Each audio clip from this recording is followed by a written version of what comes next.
तर हाय सगळ्यांना. आज आपण बघणार केमिकल इक्विलिब्रियम चॅप्टर. एकदम फास्ट रिव्हिजन. आता फास्ट रिव्हिजन म्हणजे ह्याच्यामध्ये असे टॉपिक्स नाही होणार की जे ऑब्वियस येतं, म्हणजे इक्विलिब्रियम काय असते वगैरे. आता हे रिव्हिजन आहे म्हणजे एकदम असं पॉईंट टू पॉईंट सगळं. तर म्हणजे एकदम जरा काही जरा गोष्टी सांगणार. म्हणजे आता इक्विलिब्रियम म्हणजे काय असते, रिॲक्टंट प्रोडक्टमध्ये कन्वर्ट होत असेल, प्रोडक्ट रिॲक्टंटमध्ये कन्वर्ट होत असतात, म्हणून ह्याला डायनॅमिक प्रोसेस म्हणतात. आणि हे एकमेकांसोबत इंटर कन्वर्ट होत राहतात. तर कोणत्याही टेम्परेचरवर असलं तरी तर त्यालाच केमिकल इक्विलिब्रियम असं नाव देतात. आता केमिकल इक्विलिब्रियममध्ये इक्विलिब्रियम दोन टाईपचे असतात. एक होमोफेजिक होमोफेजिक किंवा होमोफेजिक आणि हेट्रोफेजिक वगैरे. होमोफेजिकमध्ये म्हणजे काय असते, असतील तर सगळे गॅस येतं, आहेत तर सगळे ॲक्वियस येतं. असं लिक्विड वगैरे त्याच्यात चालणार नाही. म्हणजे ॲक्वियस आणि लिक्विड हे दोन वेगवेगळे फेज येतात. सगळे एकाच फेजमध्ये असले पाहिजे. आहेत तर सगळे लिक्विड आणि आहेत तर सगळे गॅस, नाही तर आहेत तर सगळे ॲक्वियस. हेट्रोमध्ये काही पण चालते. हे डिफरन्स आहे होम आणि हेट्रोमधला. आणि त्याच्यानंतर इक्विलिब्रियमचे डायग्राम जे आहेत, इक्विलिब्रियमचे जे डायग्राम असतात ते काय काय म्हणतात. समजा आता रेट आणि टाईम आहे, तर रेट ऑफ फॉरवर्ड रिॲक्शन आणि रेट ऑफ बॅकवर्ड रिॲक्शन काही टाईमच्या नंतर इक्वल होतात. रेट ऑफ इक्वल नाही होत, कॉन्स्टंट होतात. आता रेट ऑफ फॉरवर्ड रिॲक्शन, आता एकदम स्टार्टिंगला जेव्हा नवीन नवीन प्रोडक्ट बनत असतील त्या टाईमला रेट ऑफ फॉरवर्ड रिॲक्शन जास्त असेल, म्हणजे पटपट पुढे रिॲक्शन जाईल, तर हे रेट ऑफ फॉरवर्ड रिॲक्शन पहिल्यांदा वाढेल. रेट ऑफ बॅकवर्ड रिॲक्शन आधी प्रोडक्ट जास्त असल्यावर कमी असेल, म्हणजे ते वाढण्याची स्पीड कमी असेल. एका टाईमनंतर ते कॉन्स्टंट होऊन जातील, त्यांचा स्लोप 0 होईल. हे होती रेट आणि टाईमच्या ह्याच्यामध्ये. आणि दुसरं एक आहे कॉन्सन्ट्रेशन ह्याच्या टर्म्समध्ये. कॉन्सन्ट्रेशन आणि टाईम. आता प्रोडक्टचा सुरुवातीला कॉन्सन्ट्रेशन 0 असेल, नंतर तो वाढत जाईल. वाढत गेल्याच्या नंतर एक टाईम येईल की नंतर तोही कॉन्स्टंट होईल, कारण ते आता बनायलाही आणि वापसही चाललं, बनायलाही आणि वापसही चाललं. तर आणि तसंच रिॲक्टंटही आधी कमी होईल, नंतर मग एका पॉईंटनंतर कॉन्स्टंट होईल. हे दोन ग्राफ इम्पॉर्टंट आहेत केमिकल इक्विलिब्रियमच्या पॉईंट ऑफ व्ह्यूनं. आता लॉ ऑफ मास ॲक्शन म्हणून एक टॉपिक आहे. लॉ ऑफ मास ॲक्शन काय असते, म्हणजे रेट ऑफ जे रिॲक्शन आहे ते डायरेक्टली प्रोपोर्शनल असते ॲक्टिव्ह मास. त्याचं active mass raise to the power stoichiometric coefficient. Active mass काय असते, ॲक्टिव्ह मास म्हणजे एखाद्या ह्याच्यामध्ये त्याचे एखादा, समजा आपल्याला ॲक्टिव्ह मास H2O विचारला किंवा HIचा वगैरे विचारला, तर त्याचे नंबर ऑफ मोल्स किती आहे तर त्या ह्याच्यामध्ये सोल्युशनमध्ये, आणि व्हॉल्यूम ऑफ सोल्युशन, हे असते ॲक्टिव्ह मास. आता ॲक्टिव्ह मासच्या पॉवरमध्ये त्याचा स्टॉइकियोमेट्रिक कोएफिशियंट चढल्यावर रेट ऑफ रिॲक्शन आहे. आता रेट ऑफ रिॲक्शन आहे म्हणल्यावर रेट ऑफ फॉरवर्ड, त्यांचं म्हणणं काय, समजा A आणि A plus B equal to C जर बनत असलं, तर रेट ऑफ फॉरवर्ड रिॲक्शन काय, ह्या दोन्हीचे ॲक्टिव्ह मास.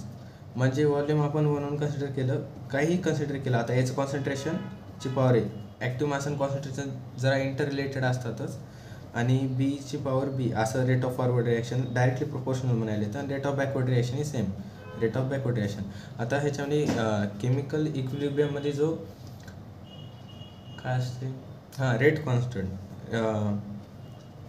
KF जो आहे, म्हणजे रिॲक्शनचा जो कॉन्स्टंट आहे, त्याच्यामध्ये भरपूरदा कन्फ्यूज होतात की ह्याच्यामध्ये रेट ऑफ फॉरवर्ड रिॲक्शन आपण रेट ऑफ बॅकवर्ड रिॲक्शन असते. जर असं डायरेक्ट विचारलं असं रेट ऑफ बॅकवर्ड आणि रेट ऑफ फॉरवर्ड रिॲक्शन जर दिलेलं असलं, के ऑफ फॉरवर्ड आपण के ऑफ बॅकवर्ड असते कॉन्स्टंट जर विचारलेलं असलं, तर हे होतं केमिकल इक्विलिब्रियमच्या कॉन्स्टंटबद्दल. आता ह्याच्यानंतर KP आणि KC कधी यूज करतात, KC यूज करतात जेव्हा आपण कॉन्सन्ट्रेशनमध्ये गोष्ट करतो, हे कॉन्सन्ट्रेशनचं साईन आहे. आणि KP जेव्हा यूज करतात तो पार्शियल प्रेशरच्या ह्याच्यामध्ये आपण बोलत असतो कदाचित. एक मिनिट. KC कधी म्हणतात कॉन्सन्ट्रेशनच्या टर्म्समध्ये बोलताना, KP कधी म्हणतात पार्शियल प्रेशरच्या टर्म्समध्ये बोलताना. पार्शियल प्रेशर काय असते, पार्शियल प्रेशर म्हणजे दिलेलं प्रेशर. समजा दिलेलं आहे की A जे आहे, समजा A पासून B बनायलं, आणि हे दोन्ही एक मोलच बनायले, दोन्ही एक मोल बनायले, तर Bचं पूर्ण प्रेशर दिलेलं 100. तर ह्याचं पार्शियल प्रेशर काय असेल, ह्याचं मोल फ्रॅक्शन किती आहे, हे 1 मोल आहे, हे 1 मोल आहे, तर मोल फ्रॅक्शन किती असेल 1/2, तर ह्याचं पार्शियल प्रेशर असेल 50. हे आहे पार्शियल प्रेशर KP आणि KC. तर आता KP आणि KC मध्ये डायरेक्ट रिलेशन काय, KP इक्वल टू KC RTची पॉवर डेल्टा NG. RTची power delta NG. Delta NG काय असते, डेल्टा NG असते रिॲक्टंटमधले जे गॅसेस मोल आहेत आणि प्रोडक्टमध्ये असतील, प्रोडक्ट मायनस रिॲक्टंटमधले नंबर ऑफ गॅस मोल्स. म्हणजे एक्झाम्पल घ्यायचं झालं तर N2 + 3H2 गिव्ज 2NH3 असं असलं तर ह्याचं डेल्टा एन जी किती येईल, 2 - 4 - 2 येईल delta N G, that is equal to delta N G. हे दोन्ही मला डायरेक्ट रिलेशन आहे डेल्टा एन जीच्या टर्म्समध्ये. RT आणि तर ते तर माहितीच आहे. आता एक दुसरा एक आहे ते रिॲक्शन कोशंटचा. रिॲक्शन कोशंट काय असते, ती रिॲक्शन कोशंट म्हणजे ह्याचा अनमॉडिफाईड म्हणजे कमी मॉडिफाईड असलेलं रूप म्हणजे रिॲक्शन कोशंट. म्हणजे कधी प्रोडक्टचं कॉन्सन्ट्रेशन आणि रिॲक्टंटचं त्याला म्हणतात रिॲक्शन कोशंट. आता रिॲक्शन कोशंटवर प्रश्न कसे येऊ शकतात, रिॲक्शन कोशंट जर इक्विलिब्रियम कॉन्स्टंटहून जर कमी असलं, रिॲक्शन हे कमी जर असलं तर तो पुढे जायला बघेल ना. म्हणजे रिॲक्शन हे कमी मॉडिफाईड व्हर्जन आहे तर हे कधी मॉडिफाईड व्हर्जनकडे जायला बघेल, तर मग हे रिॲक्शन फॉरवर्ड जाईल म्हणजे काय, प्रोडक्टचं कॉन्सन्ट्रेशन वाढेल. आणि जर हे उलटं जर असलं तर रिॲक्टंटचं कॉन्सन्ट्रेशन वाढेल आणि तो केमिकल इक्विलिब्रियम कॉन्स्टंटकडे यायला बघेल. तर होतं रिॲक्शन कोशंट. ह्याच्यानंतर येते KP आणि KC तर झालं, ॲक्टिव्ह मास वगैरे झालं. आता ह्याच्यामध्ये हे एक आहे की जो ॲक्टिव्ह मास जो आहे ते सॉलिड आणि प्युअर लिक्विडचाच 1-1 पकडतात, युनिटी पकडतात. ते एक आता स्टँडर्ड आहे, कारण ते चेंज होत नाहीत कम्पॅरेटिव्हली जितके दुसरे ॲक्वेसमध्ये स्टेट वगैरे असलेले चेंज होतं. अजून एक इम्पॉर्टंट गोष्ट, जी इक्विलिब्रियम कॉन्स्टंट आहे, इक्विलिब्रियम कॉन्स्टंट फक्त टेम्परेचरवर डिपेंड असते. आता टेम्परेचरवर डिपेंड असण्याचं इक्वेशन आहे what Hoff equation. What Hoff equation काय आहे, हे आहे वॉट ऑफ इक्वेशन. हे आता ह्याच्यामध्ये केमिकल कायनेटिक्समध्ये येते वॉट ऑफ इक्वेशन. तर आता ह्याच्यावर इक्वेशन कशी येतात, डेल्टा ह्याची व्हॅल्यू निगेटिव्ह देतात, ह्याची व्हॅल्यूबद्दल काहीतरी कमेंट केलं जाते आणि मग रिॲक्शन पुढे जाईल का मागे जाईल असे क्वेश्चन येतात. मग आता ह्याच्यामध्ये एक्झोथर्मिक एंडोथर्मिक तर सांगायची गरज नाही, माहीत नसलं तर थर्मोकेमिस्ट्रीचा व्हिडिओ बघा. आणि हे होतं वॉट ऑफ इक्वेशन. ह्याच्यावर कम्पॅरेटिव्हली कमी प्रश्न येतात आणि आले तरी ह्याच्यात प्रश्न काय येतात, एंडोथर्मिक आहे म्हणजे हे हीट ॲब्झॉर्ब करेल म्हणजे डेल्टा एच पॉझिटिव्ह असेल, ह्याच्याबद्दल काहीतरी कमेंट करतील आणि हे ह्यांच्याबद्दल रिलेशन सांगायला सांगतील. हे होतं वॉट ऑफ इक्वेशन.